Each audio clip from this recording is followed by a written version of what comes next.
Audio Jungle.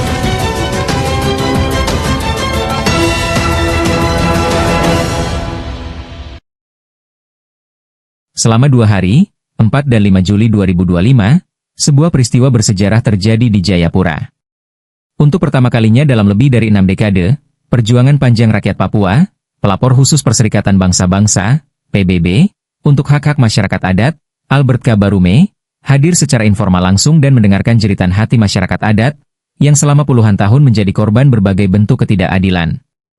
Kunjungan ini merupakan langkah penting, yang disambut hangat oleh berbagai komunitas adat, Dewan Adat Papua, serta lembaga-lembaga masyarakat sipil seperti Aman Papua, Yayasan Pusaka Bentala Rakyat, Greenpeace Indonesia, dan Media Jubi, yang memfasilitasi pertemuan tersebut.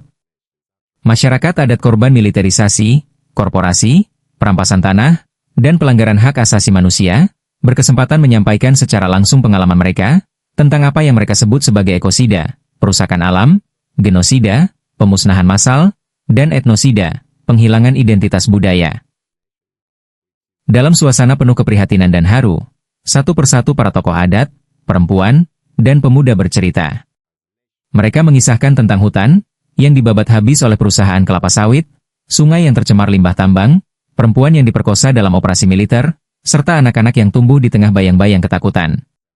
Albert Barume, dengan penuh empati, mendengarkan dan mencatat setiap kisah yang disampaikan. Ia menegaskan bahwa, mendengarkan langsung suara korban adalah mandat dan tanggung jawab yang melekat pada jabatannya sebagai pelapor khusus PBB.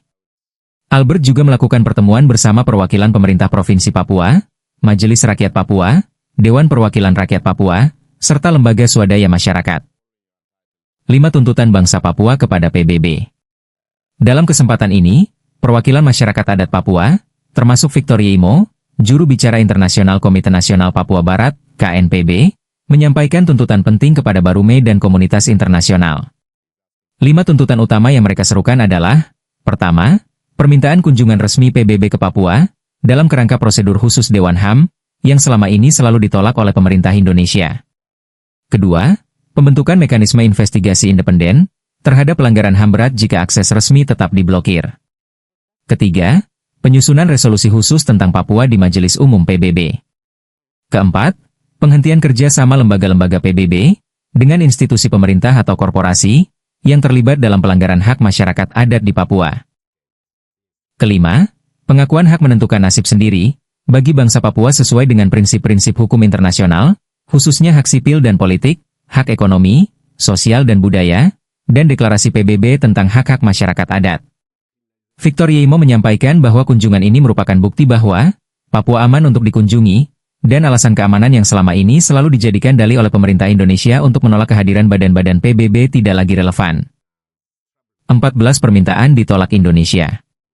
Kunjungan pelapor khusus Albert Barume ini menjadi momentum penting, terutama di tengah kegagalan sistemik perlindungan hak asasi manusia di Papua. Sejak 2004 hingga kini, setidaknya 14 kali permintaan kunjungan dari Komisi HAM PBB ke Papua ditolak oleh pemerintah Indonesia. Dalam Universal Periodic Review, UPR, 2023, sejumlah negara anggota PBB mendesak agar akses internasional dibuka ke Papua, namun seruan itu tidak diindahkan. Pacific Island Forum, PIF, dan African, Caribbean and Pacific Group, ACP Group, juga mengeluarkan rekomendasi untuk pemantauan HAM di Papua, yang hingga kini diabaikan oleh pemerintah Indonesia. Sementara di lapangan, masyarakat adat terus berhadapan dengan perampasan tanah ulayat, konflik agraria, deforestasi, ekosida, dan kekerasan aparat keamanan. Gugatan hukum adat terhadap konsesi-konsesi perusahaan besar, khususnya di sektor sawit dan tambang, hampir selalu berujung pada kekalahan masyarakat adat di meja hijau. Tahun 2025, krisis Papua kian dalam. Tahun 2025 menandai eskalasi serius konflik dan krisis kemanusiaan di Papua. Di berbagai wilayah seperti Intan Jaya, Duga, Puncak, dan Yahukimo, kekerasan bersenjata antara Tentara Pembebasan Nasional Papua Barat dan aparat keamanan Indonesia terus memanas. Serangan terhadap warga sipil, pembakaran rumah, pembunuhan tokoh-tokoh agama dan adat, hingga pembunuhan aparat keamanan terus terjadi.